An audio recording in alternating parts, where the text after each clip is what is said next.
चलिए 12th का हो तो हम लोग लास्ट फेज पे आ रहे हैं Newton's second law of motion के। कल हम लोग ने इम्पल्स नाम का टॉपिक पढ़ा था, उसका कंसेप्चुअल थ्योरी देखे थे हमने, प्लस साथ ही साथ उसके न्यूमेरिकल्स भी देखे थे हम लोग ने, है ना। आज हम लोग इम्पल्स का ही आगे का एक थोड़ा सा पार्ट हम लोग देखने जा रहे हैं। वो क्या है? वो है graphical evaluation of impulse. Graphical evaluation of impulse. तो अब ग्राफिकल इवैल्यूएशन ऑफ इम्पल्स ये क्या है? देखो, कल ही की बात है, मैंने आपको बताया था कि आपका इम्पल्स का जो फॉर्मूला आता है, it is integration vector F into D T the given time interval t1 to t2। जैसे कि आप सभी लोग जानते हैं कि हमने डेरिवेटिव और इंटीग्रेशन का ग्राफिकल इक्विवेलेंस बताया था। हमने कहा था कि डेरिवेटिव जो होता है वो इक्विवेलेंट होता है स्लोप ऑफ द ग्राफ के, और इंटीग्रेशन जो होता है वो एरिया अंडर द कर्व के। यहाँ मैंने इंटीग्रेशन लिया है। किसका इंटीग्रेशन लिया है? फोर्स और स्मॉल चेंज इन टाइम, या डिफरेंशियल ऑफ टाइम बोलते हैं इसे। तो फोर्स और स्मॉल चेंज इन टाइम के प्रोडक्ट का इंटीग्रेशन लिया है, और उससे क्या मिला है मुझे? इम्पल्स। तो इन दोनों के प्रोडक्ट से हासिल क्या हुआ? इम्पल्स। तो अगर मैंने इन दोनों का ग्राफ बनाया है ना, कि फोर्स वर्सेस टाइम का मैंने ग्राफ बनाया, जैसे मान लो कि ये सॉरी, ये रहेगा फोर्स और ये रहेगा टाइम, है ना। और मैं इसका ग्राफ बनाता हूँ, कैसे भी हो सकता है वो ग्राफ, ऐसा भी हो सकता है जनरली जो हमारा इम्पल्स का होता है, या कुछ और शेप का होगा। तो हमारा जो एरिया अंडर द कर्व रहेगा in the given time interval t1 to t2, ये आपको क्या देगा बेटा? इम्पल्स देगा। अब इसी के बेसिस पे हमको आगे के कुछ प्रॉब्लम सॉल्व करना है। इस टाइप के क्वेश्चंस हम लोगों ने सॉल्व किए थे आपके मोशन स्ट्रेट लाइन चैप्टर में भी। एरिया अंडर द कर्व ले लेके हम लोग ने डिस्प्लेसमेंट निकाले थे, चेंज इन वेलोसिटी निकाले थे। याद आया कुछ, है ना? तो भाई चलो हम देखते हैं फिर उस टाइप के एग्जाम्पल्स। पहला एग्जाम्पल,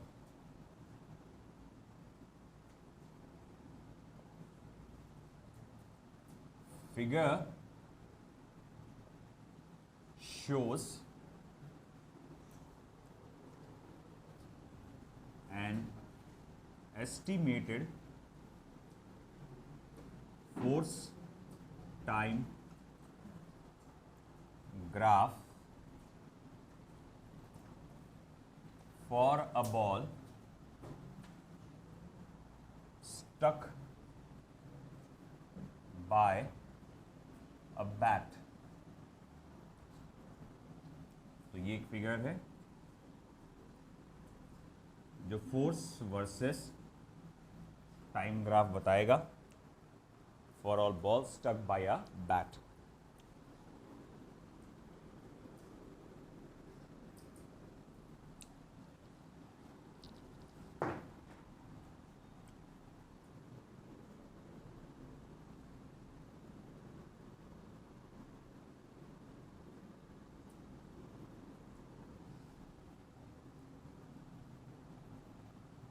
ठीक है,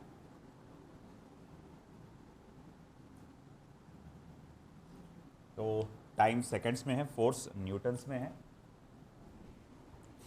क्या बोलता है फिर वो? Determine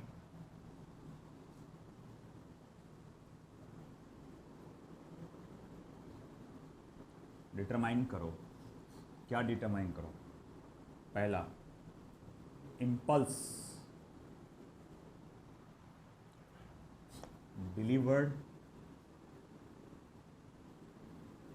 to the ball. Ball को कितना इम्पल्स आपने डिलीवर किया। दूसरा, average force exerted on the ball।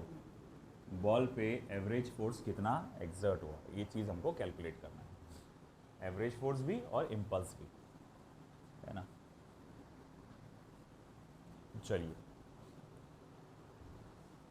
अगर आप बोलेंगे फोर्स 10 न्यूटन है, बेटा वो मैक्सिमम वैल्यू है फोर्स की। फोर्स तो यहाँ क्या हो रहा है, वैरी कर रहा है ना, फोर्स की वैल्यू बढ़ रही है, कम हो रही है। आप देखो ना यहाँ पर क्या बता रहा है, जब शुरुआत हुआ टाइम 1 सेकंड था, तो फोर्स 0 था, फिर धीरे धीरे फोर्स क्या हुआ, बढ़ता चला गया, फिर उसके बाद कम होता चला गया।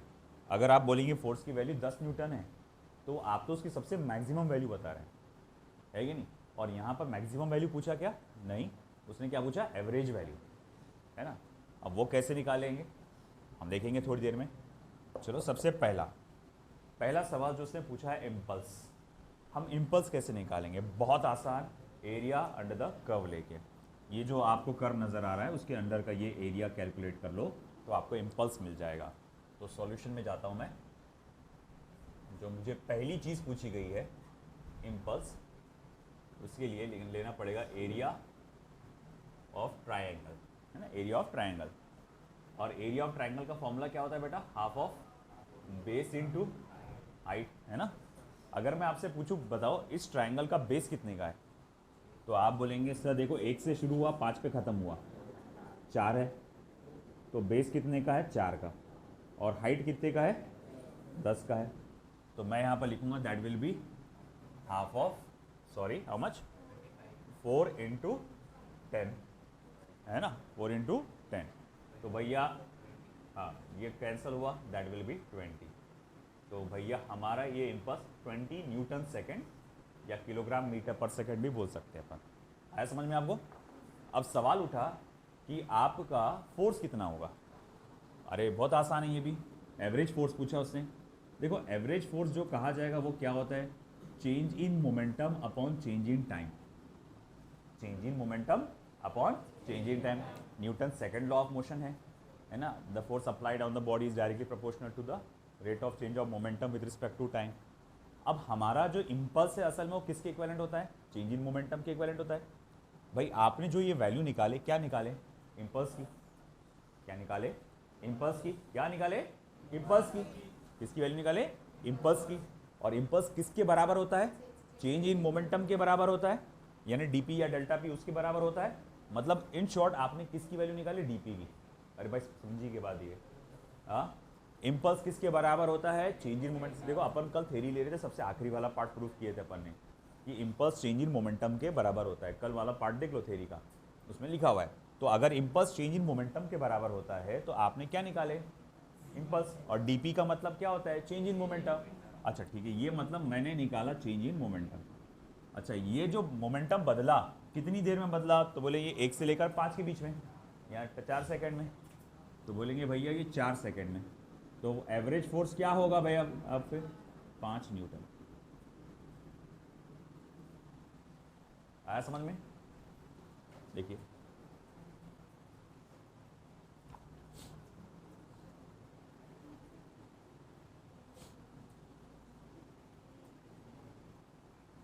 अगला वाला आप कर लेंगे, ट्राई करना है सभी को, गलत आ रहा है कोई प्रॉब्लम नहीं है, होने दो गलत, मगर सब लोग कोशिश करेंगे।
अगला ये प्रॉब्लम है, यहाँ पर आपको बताया गया है एक पार्टिकल है जिसका मास 2 किलोग्राम है, वो इनिशियली एट रेस्ट है और उसने कहा है कि a force starts acting on it in one direction उस मैग्नीट्यूड चेंजेस विद टाइम। तो उस पर एक फोर्स लगा, एक ही डायरेक्शन में लग रहा है ना, क्योंकि सारे फोर्स पॉजिटिव डायरेक्शन में है ना, तो इसका मतलब एक ही डायरेक्शन में लग रहा है और फोर्स की वैल्यू वक्त के हिसाब से बदल रही है। आप देख सकते हैं वैल्यू बढ़ी, फिर कांस्टेंट, फिर बढ़ी, फिर वापस से कम हो गई, है ना।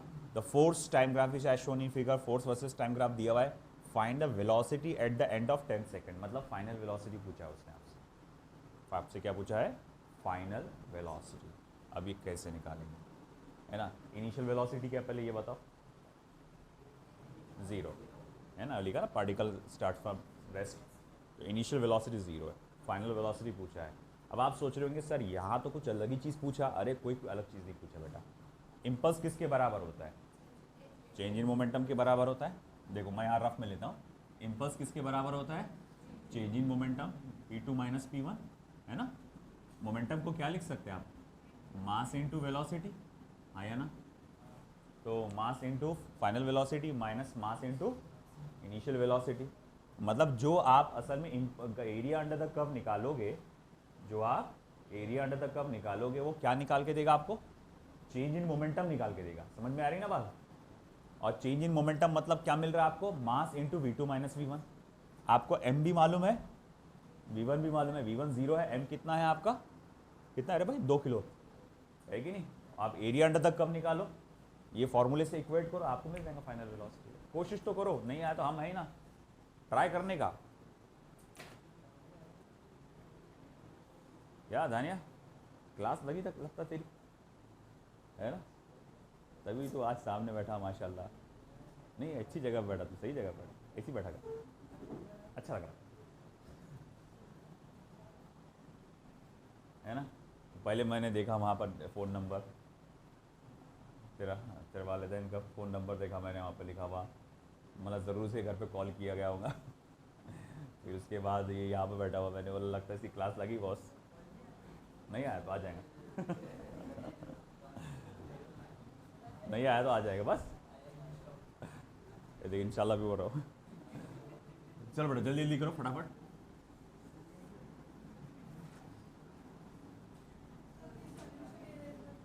हाँ सॉल्यूशन उधर है यार, मेरे को इधर का एरिया चाहिए। स्पीड बढ़ाइए बेटा, आप लोग सब लोग बातें नहीं बेटा।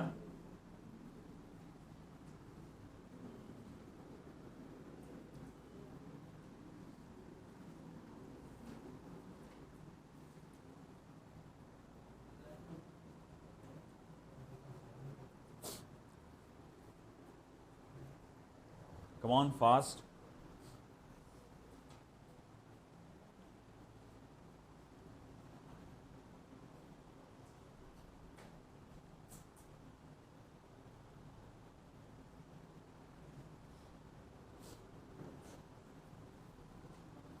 यहाँ 2 ट्रेपेजियम बनते हैं, 2 नहीं 3, 2 ट्रेपेजियम एक ट्रायंगल बनता है। या फिर आप बना सकते हैं, इसको ट्रायंगल ले सकते हैं, इसको रेक्टेंगल ले सकते हैं, इसको ट्रेपेजियम और इसको ट्रायंगल ले सकते हैं, है ना। जैसे इस रीजन को मैं नाम A1 दे दूंगा, इसको नाम A2 दे दूंगा, इसका नाम A3 दे दूंगा, इसका नाम A4 दे दूंगा। याद रखें एरिया ऑफ ट्रायंगल तो half of base into height है, एरिया ऑफ रेक्टेंगल तो लेंथ इंटू ब्रेथ है, एरिया ऑफ ट्रेपेजियम क्या होता है? Half of sum of parallel sides, और होता है distance between those 2 parallel sides, है ना। अगर आपका ट्रेपेजियम ऐसा या फिर कुछ ऐसा है, दोनों में से कोई एक है, देखो ये साइड और ये साइड कैसी है बेटा? पैरेलल है ना। ये भी कैसी है बेटा? पैरेलल है। ये वाली लाइन तो डायरेक्ट परपेंडिकुलर आ रही, इसको हाइट बोलेंगे। ये परपेंडिकुलर तो है नहीं, तो बनाना पड़ेगा, तो हाइट। एरिया ऑफ ट्रेपेजियम का फॉर्मूला होता है half of A plus B into H, sum of parallel sides into height, है ना। फिर भी अगर ट्रेपेजियम याद नहीं रह रहा तो फिर उसको रेक्टेंगल और ट्रायंगल बना सकते हैं आप। 15 फाइनल वेलोसिटी 50 ना, correct, very good, 50 metre per second. और किसी का आया? गुड। और कोई? 50 metre per second, good song.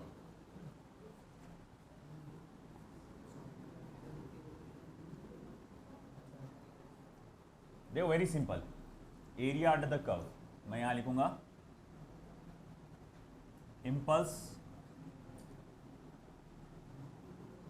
या change in momentum is equals to area under the curve.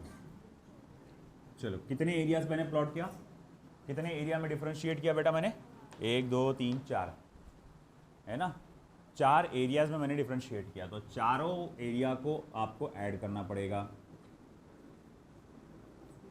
Okay, focus करो पहले एरिया पे। तो मुझे बात बताओ, ये वाला एरिया आपको कौन से शेप में नजर आता है, ट्रायंगल। क्या नजर आ रहा है, ट्रायंगल। इस ट्रायंगल का बेस कितने का है, बेस कितने का है, 2 का। अरे हाँ या ना, यहाँ से यहाँ तक आएगा ना वो 2, और हाइट कितने का है, 10 का। तो मैं लिखूंगा एरिया ऑफ ट्रायंगल A1 कितना आएगा, हाफ ऑफ बेस और इंटू 10, ठीक है। प्लस अब A2 की बारी, ये कौन सा शेप नज़र आ रहा आपको, अरे कौन सा शेप है भैया, रेक्टेंगल। बेस कितने का है, 2 का बेटा। यहाँ से यहाँ तक 4 है, यहाँ से यहाँ तक 2 है, तो अपने को ये 4 में से 2 माइनस करना पड़ेगा ना, तो 2 का है बेस, या आप बोलेंगे ब्रेथ, जो भी बोलेंगे। और लेंथ कितनी की है, 10 की। तो मैं लिखूंगा 10 मल्टीप्लाई बाय 2। फिर ये देखो क्या है, ये शेप कैसा है, अच्छा है, अरे अच्छा नहीं, क्या शेप है, ट्रेपेजियम है ना। ट्रेपेजियम का मैंने क्या कहा, half of sum of parallel sides. इसमें कौन से साइड पैरेलल है, ये और ये, है ना, और ये उनके बीच का डिस्टेंस है। तो मैं लिखूंगा half of sum of parallel sides. ये साइड कितने की है, 10 की, ये साइड कितने की है, 20 की, तो 10 प्लस 20 है ना, और उनके बीच में का distance multiply by 2 again, plus अब ये आखिरी वाला देखो, नज़र डालो, ये कितना है, क्या है, ट्रायंगल है, आया ना। और ट्रायंगल का एरिया फिर से half of base into height. Base कितने का है, नहीं बेटा 4 का इस बार। हाइट कितने का है, 20 का इस बार। चलो अब कैलकुलेट करते हैं, ये 2 और 2 कट गया, 10 बच गया, प्लस 20, 2 और 2 कटा, प्लस 30, प्लस 40, सही है ना। अब देखो कितना आ रहा है, 70, 100 हो जा रही है ना।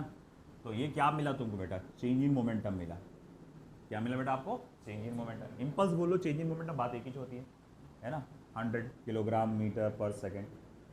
अब मैं आपसे पूछूंगा भैया फाइनल वेलोसिटी क्या होगी, तो बोले यार देखो P2 माइनस P1 होता है वो चेंज इन मोमेंटम, है ना। P2 माइनस P1 मतलब क्या हो जाएगा, M V2 minus V1 is equals to 100। ये सभी को समझ में आया ना, मैंने M को कॉमन निकाल लिया। अब ऐसा है, V1 की वैल्यू क्या है, 0 है ना, मैं यहाँ लिखता हूँ सिंस V1 इक्वल्स टू 0। तो भैया M की वैल्यू 2 है, V2 minus 0 is equals to 100। Okay, अब सॉरी 100 है। अब ये क्या हो जाएगा, V2 माइनस 0 तो क्या हो जाएगा, V2 हो जाएगा सिर्फ, और ये 100 से डिवाइड करेंगे आपको 2 को, तो देखो V2 is how much, 50 metre per second. बेटा समझ में आया, V2 कितना है आपका, 50 metre per second, 50 metre per second. Easily आपने कैलकुलेट कर लिए है ना। इसी तरह से अगर फाइनल वेलोसिटी दिया है तो आप इनिशियल वेलोसिटी कैलकुलेट कर सकते हैं, या फिर आप मास से डिवाइड करके चेंज इन वेलोसिटी भी कैलकुलेट कर सकते हैं, है ना। लिख लो बेटा।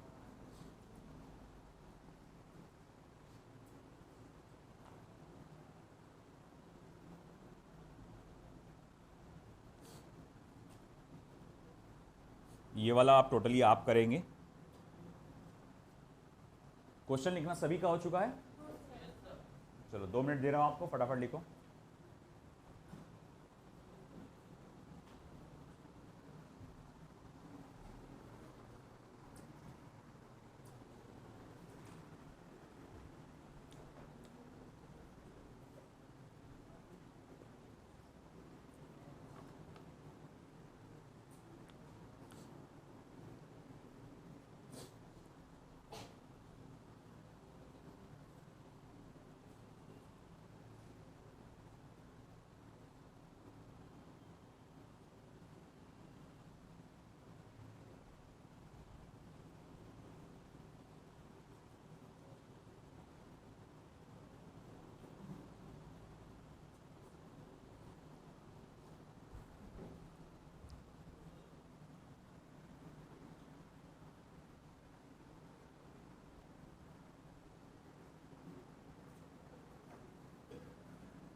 घर पे जाके रिवीजन करते रहो।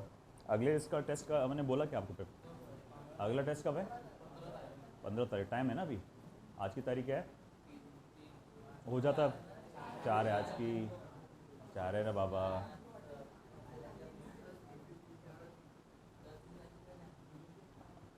लॉस ऑफ मोशन इजीली हो जाता। तो अगले जो मॉक टेस्ट का टाइम पे हम लोग जो टेस्ट रखने वाले हैं वो लॉज ऑफ मोशन पे टेस्ट रखेंगे, है ना। पूरी बात सुन लो, है ना। लॉज ऑफ मोशन पे टेस्ट रखेंगे। फिर उसके बाद सुनो, उसके अपकमिंग वीक जो संडे आएगा, आपका शुरू से लेकर यूनिट्स एंड मेजरमेंट से लेकर पूरा लॉज ऑफ मोशन तक टेस्ट रहेगा, है ना। पूरा टोटल लॉज ऑफ मोशन। और जब मैं टोटल लॉज ऑफ मोशन बोल रहा हूँ तो उसमें एक टॉपिक आएगा फ्रिक्शन नाम का भी। फ्रिक्शन थोड़ा सा बड़ा टॉपिक है पार्ट लॉज ऑफ मोशन का ही, मगर थोड़ा सा बड़ा होता है, तो उसको हम लोग को अलग से चैप्टर की तरफ पढ़ा देते हैं उसको थोड़ा सा, मगर पूरा ही आएगा, ठीक है ना। हो जाएगा इंशाल्लाह 10 दिन में ही आराम से।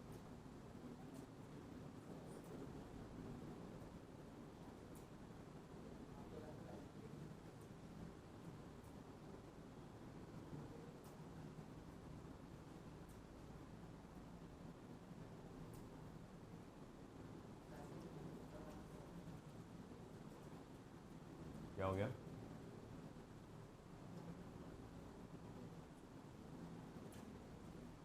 हो गया बेटा उधर क्वेश्चन?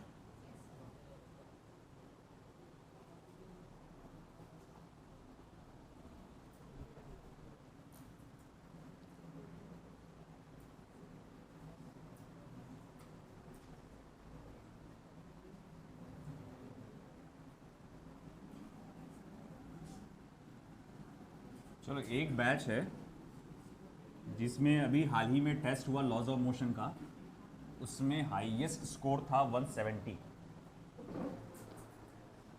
उस बैच में दो लड़कियों ने हाईएस्ट स्कोर किए थे 170 का लॉज ऑफ मोशन चैप्टर में, है ना।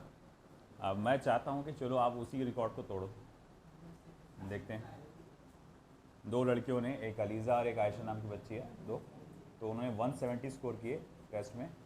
और उसमें बहुत सारे बच्चे जो है 100 के ऊपर थे, मतलब 7-8 बच्चे थे 100 के ऊपर उसके अंदर, है ना। तो मैं चाहता हूँ कि आप वो क्रैक करो, उसको मतलब 170 के बैरियर को तोड़ो, उससे आगे निकलो, है ना। कोई बड़ी बात नहीं है।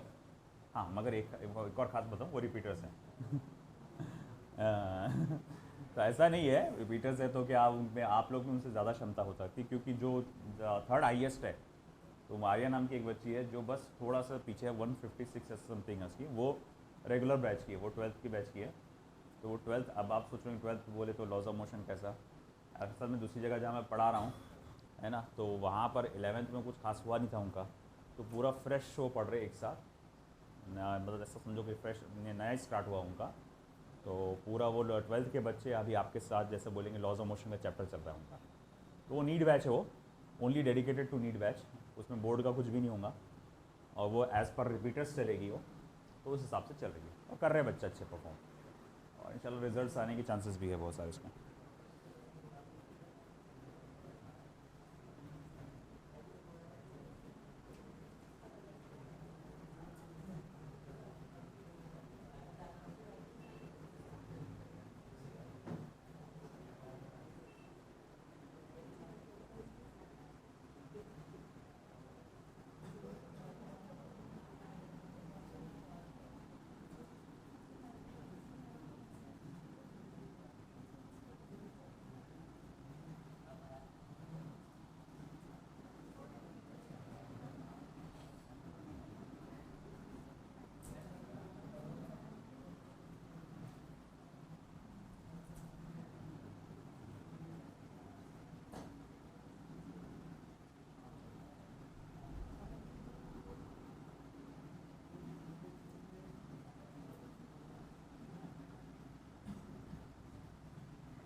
देखो इम्पल्स एक वेक्टर क्वांटिटी है ना, और वेक्टर क्वांटिटी के लिए क्या ध्यान में रखना पड़ता, अगर कोई ग्राफ नेगेटिव रीजन में गया तो उसको नेगेटिव साइन आएगी, तो उसको जब ऐड करेंगे तो वो माइनस होगा, है ना।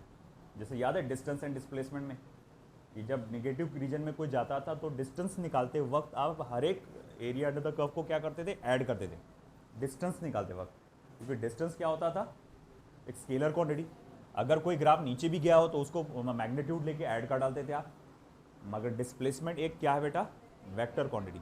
तो अगर कोई ग्राफ नीचे गया है तो उसे आप मैग्नीट्यूड लेकर ऐड नहीं करेंगे, आप ऐड करो तो उसमें ऑटोमेटिकली साइन क्या आ जाएगी, माइनस की, और जब ऑटोमेटिकली साइन माइनस की आ जाएगी तो वहां पर क्या हो जाएगा, सब्ट्रैक्शन हो जाएगा। चलो करो कोशिश, देखते हैं सबसे पहला आंसर किसका आता है।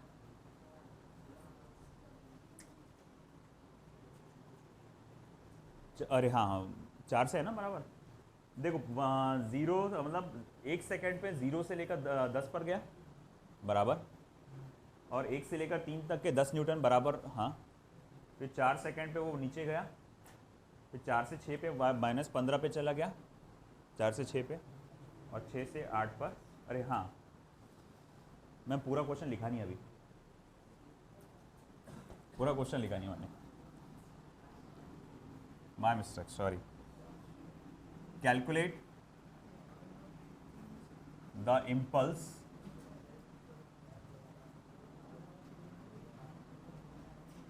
acting on the body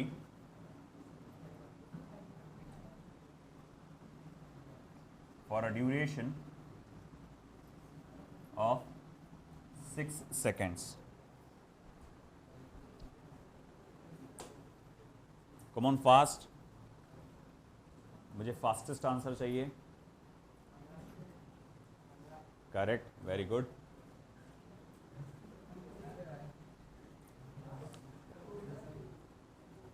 क्या बोल, वो फटाफट एरिया निकाल ले रहा हूँ, है कि नहीं रे, डायरेक्ट एरिया निकाल के ऐड कर रहा हूँ वो, एक ट्रेपेजियम एक ट्रायंगल, बस दो ही तो एरिया है उसमें, है ना। आपको कहाँ तक जाना है, सिर्फ 6 सेकंड तक जाना है। तो ये एक ये एरिया आएगा, ये ट्रेपेजियम है, और ये एक ये एरिया आएगा, ये क्या है, ट्रायंगल है।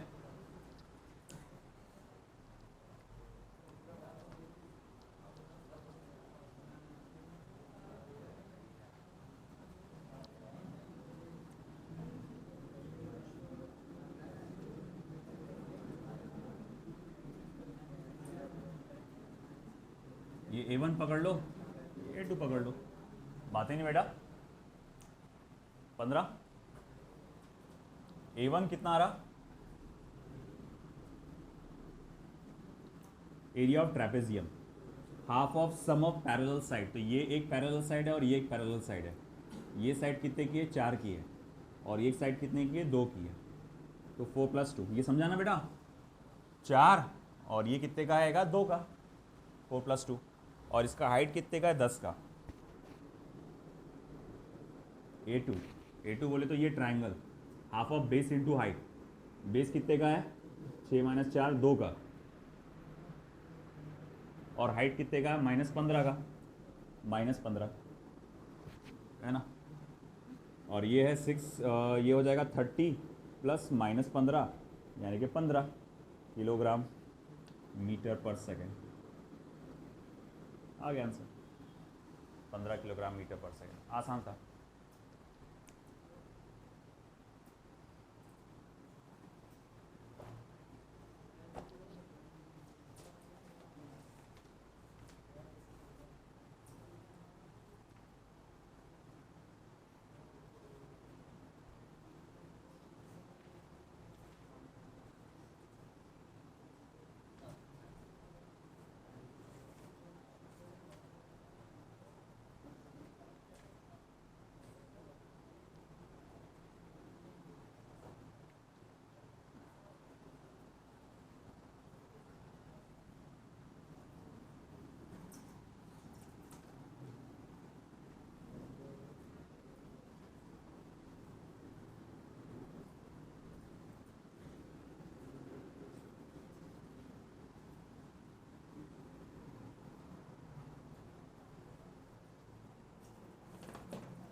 बेटा तमीज़ से क्लास में बैठे आप लोग।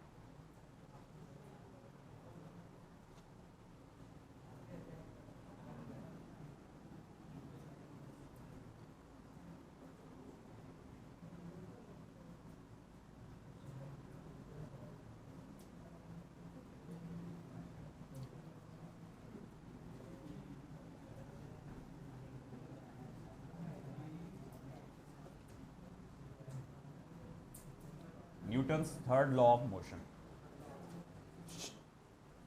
Newton's third law of motion है ना, एक मशहूर स्टेटमेंट क्या है वो, to every action there is equal and opposite reaction, है ना, to every action there is equal and opposite reaction. Okay, ये माना जाएगा बेशक ये माना जाएगा कि एक बेसिक सा एक सिंपल सा स्टेटमेंट है, मगर इस स्टेटमेंट में एक प्रॉब्लम है ना। सॉरी 4.5 है ना, टाइटल नंबर 4.5 है ना। इस स्टेटमेंट में एक छोटी सी प्रॉब्लम है, ये बहुत सारे मिसकंसेप्शंस को जन्म देता है। मिसकंसेप्शंस मतलब अरे वोच ना, है ना, तो वोच का नाम क्या है, गलत फहमी है ना, बहुत सारी गलत फहमियों को जन्म देता है, मिसअंडरस्टैंडिंग, या गॉट दैट है ना। जैसे कि एक काफ़ी हद तक के कई लोग एक एग्जाम्पल देखते हैं, हाँ, तो जैसा काफ़ी हद तक एक एग्जाम्पल आता है कि अगर मान लो टेबल पे आप एक कोई ऑब्जेक्ट रखते हैं या बुक रखते हैं, तो उसका ग्रेविटेशनल फोर्स नीचे लगेगा, और ये कोई भी सरफेस पे जब आप रखते हैं, जैसे मान लो कि ये, अब जाहिर बात है ये एटम से बना हुआ है बुक, या ये पेन भी बोलो, ये काय से बना हुआ है, एटम्स, और ये भी एटम्स से बना हुआ है। एटम्स में क्या होते हैं, न्यूक्लियस, और ये आपको मालूम है कि ये सारे एटम्स एक स्पेसिफिक स्ट्रक्चर में होते हैं, जिसको लैटिस स्ट्रक्चर बोलते हैं, आप केमिस्ट्री में पढ़ते हैं उसके बारे में, है ना। एक प्रॉपर अरेंजमेंट होता है सबका पिंजरे के जैसा, है कि नहीं। अब ऐसा होता है कि जब आप यहाँ रखते हैं तो दबाव के वजह से वो पिंजरे का स्ट्रक्चर थोड़ा बदलने की कोशिश होती है कि नहीं। कोई भी पिंजरे पे आप खड़े हो जाएंगे तो पिंजरा थोड़ा दबेगा ना, तो वो क्या करते हैं, उसके न्यूक्लियस इसके न्यूक्लियस को पुश करेंगे ऊपर की तरफ, है ना, उसको रोकेंगे, जिसको अपन बोलते हैं नॉर्मल रिएक्शन। जिसको क्या बोलते हैं अपन, नॉर्मल रिएक्शन। आप समझो इस बात को कि जैसा कि ये टेबल है, मान लो ये टेबल का एटम है, ये एक एटम है, ये एक एटम है, यहाँ है, यहाँ है, यहाँ है, यहाँ है, यहाँ है, यहाँ है, यहाँ है, यहाँ है, यहाँ है, और ये उसके ऊपर एक मैं ये बुक या कोई एक ऑब्जेक्ट रख रहा हूँ, वो भी किसी ना किसी एटम से मिलकर बना होगा, उसका ये यहाँ पर है, यहाँ पर है, यहाँ पे इस तरह से, है ना। अब हो रहा क्या बेटा, ग्रेविटी क्या कर रही है, इसको नीचे खींच रही, ये बुक नीचे जाने की कोशिश कर रही, मगर प्रॉब्लम क्या हो गया कि उस रास्ते में कौन आ गया, टेबल आ गया।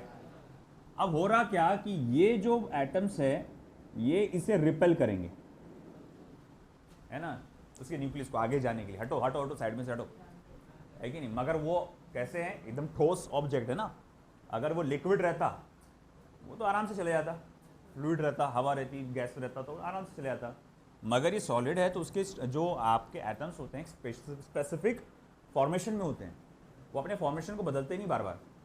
तो इसके वजह से क्या होता है कि हम लोग देखते हैं कि ये इस पर फोर्स लगाता है, और फिर ये भी क्या करेगा, इसके पर फोर्स लगाएगा, और जो ये इसके पर फोर्स लगाता है उसको कहते हैं नॉर्मल रिएक्शन। उसको क्या कहते हैं, नॉर्मल रिएक्शन। जैसे फॉर एग्जाम्पल कि अगर मैं आपको ऐसा हाथ पे एक वजन डालूं कोई, और धीरे धीरे उस वजन को बढ़ाते चले जाऊं, है ना, इमेजिन करो आप क्या कर रहा हूं, मैं धीरे धीरे उस पर वजन बढ़ाते जा रहा हूं, तो अब होगा क्या स्टेज कि आपका हाथ उसको संभालने की कोशिश करेगा, उसको उसी जगह पे रखने की कोशिश करेगा, तो आपका हाथ जो है वो क्या प्रोवाइड कर रहा है, नॉर्मल रिएक्शन प्रोवाइड कर रहा है उसको होल्ड करने के लिए। आई क्या बात समझ में? अगले लेक्चर में इसको थोड़ा डिटेल में देखेंगे, आज थोड़ा वक्त कम है तो एकदम शॉर्ट में ले रहा हूँ। इसी तरह किसी चीज़ को रस्सी से आप लटकाते हैं, किसी ऑब्जेक्ट को रस्सी से लटकाते हैं तो रस्सी में आपका टेंशन क्रिएट हो जाता है। क्या क्रिएट होता है? टेंशन, तनाव आता है ना। अब जनरली आप हाथ से, जैसे मान लो एक भारी भरी हुई बाल्टी है जो पानी की, आप हाथ से उठाते हैं, अपने हाथ में देखो कैसा फील होता है, एकदम तनाव, और यूँ झुक झुक के जाते हैं अपन, यूँ नहीं आते क्या? अरे चल अभी निकाल ला अमजद, बाल्टी भर गया।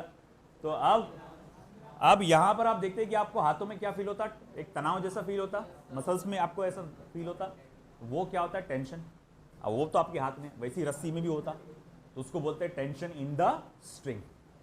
तो एक मिसकंसेप्शन है कि ग्रेविटी, वेट किसी ऑब्जेक्ट का और टेंशन इन द स्ट्रिंग, ये इसी एग्जाम्पल का हिस्सा है।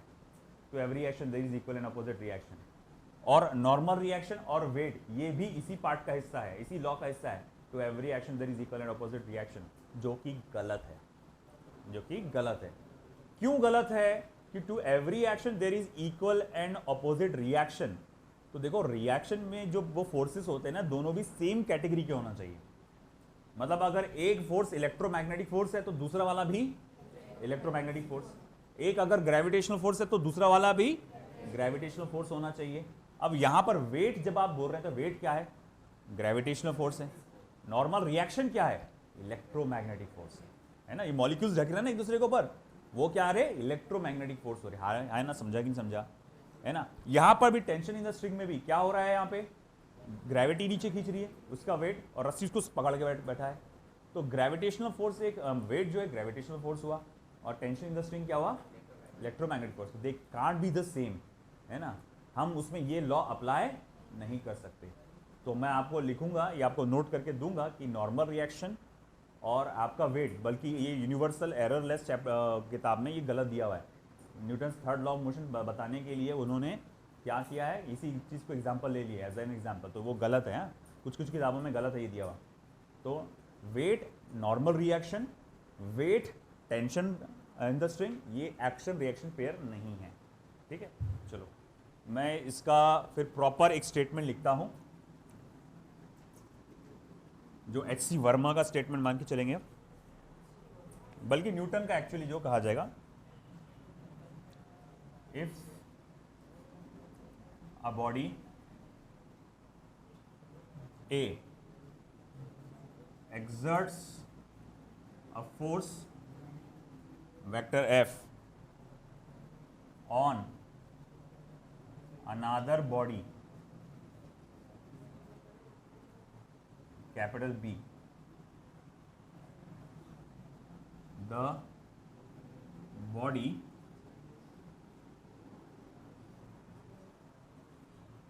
capital B exerts a force minus vector F on A. The two forces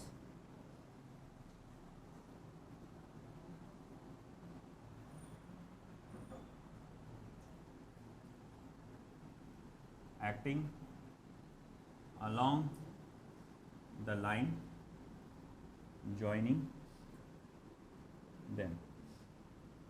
The two forces acting along the line joining. ये प्रॉपर आया एक इसका,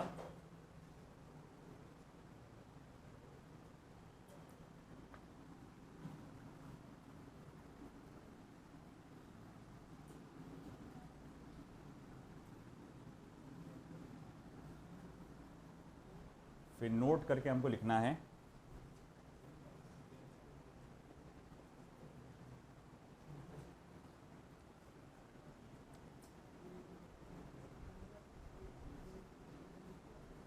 weight of the body and normal reaction of the surface. Similarly, tension in the string and weight of the object are not action reaction forces, sorry, action reaction pair along according